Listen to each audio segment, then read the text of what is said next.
यहां विषय लिखा है स्वधर्म।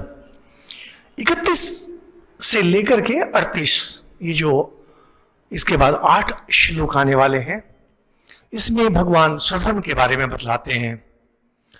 और हम लोग इसके आगे बढ़े इसके पहले एक छोटी सी बात स्वधर्म के बारे में हम लोग करना चाहेंगे। हिंदू धर्म किसी को कुछ बनने के लिए नहीं कहता है। अंग्रेजी में 2 बहुत महत्वपूर्ण शब्द है, टू बिकम और टू बी। टू बिकम का अर्थ होता है कि आप कुछ हैं और आपको कुछ बनना है। बचपन से जब लोग हम लोगों को बोलते हैं कि बड़े होकर क्या बनोगे, तो कहीं पर यह प्रश्न अंतर्निहित रहता है कि मुझे कुछ बनना है। मुझे डॉक्टर बनना है, मुझे इंजीनियर बनना है, मुझे ये बनना है, मुझे वो बनना है। हिंदू धर्म बनने में नहीं विश्वास करता है। हिंदू धर्म विश्वास करता है कि आप जो हैं आप वही बने रहिए और वहीं से आप पूर्णता पाइए।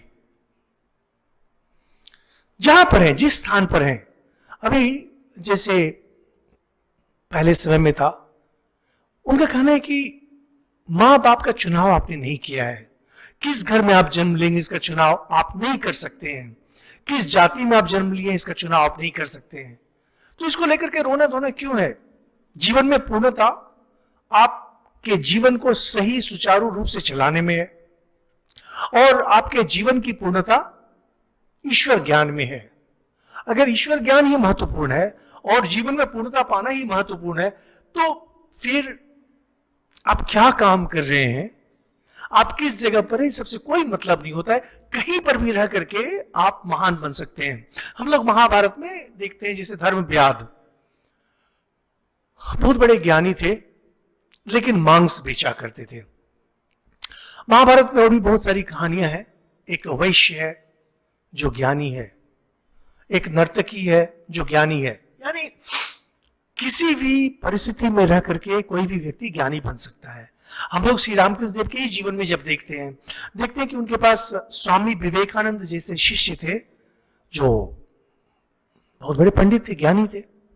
उनके पास, श्री रामकृष्ण देव के पास बिल्कुल आचारी ब्राह्मण शिष्य भी थे, और साथ में लाटू महाराज जो आगे चल करके स्वामी अद्भुतानंद बने, उनके जैसे बिल्कुल ही साधारण जाति के साधारण कुल वंश में जन्म लिए व्यक्ति भी थे, जो बिल्कुल अनपढ़ गंवार थे।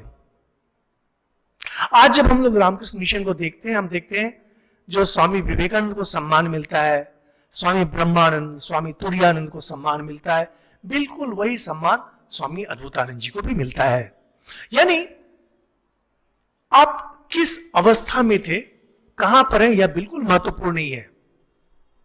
महत्वपूर्ण है कि आप जिस अवस्था में हैं वहां पर आप पूर्णता पाने का प्रयास कर रहे हैं कि नहीं।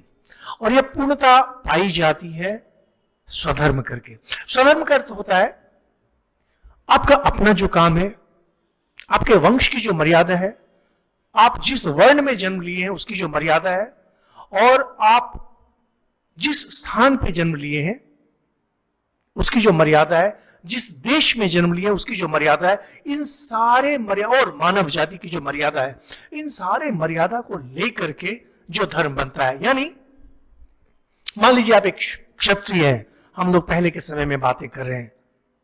क्षत्रिय का काम है युद्ध में मरना, युद्ध में मारना, लेकिन एक क्षत्रिय एक मनुष्य भी है, और जब अपने शत्रु को देखता है कि गिरा हुआ है और वह शत्रु से पानी मांग रहा है मरने के पहले, मानव धर्म कहता है उसे पानी पिलाओ।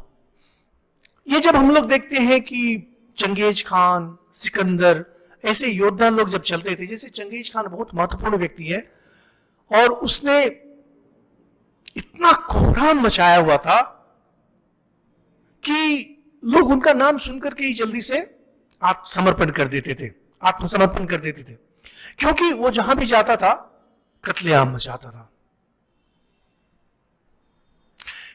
जो इतिहासकार है उन लोगों का कहना है कि अपने छोटे से समय में जब वो युद्ध कर रहा था, चीन से लेकर के ईरान तक, करीबन 35 लाख लोगों को उसने मौत के घाट उतारा, केवल तलवार आदि के बल पर। उसमें बंदूक नहीं था, बम नहीं था। सोचिए क्या कत्लेआम मचाया होगा।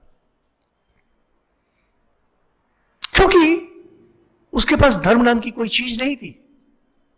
उसे केवल मरना और मारना आता था, मरना भी नहीं, केवल मारना आता था।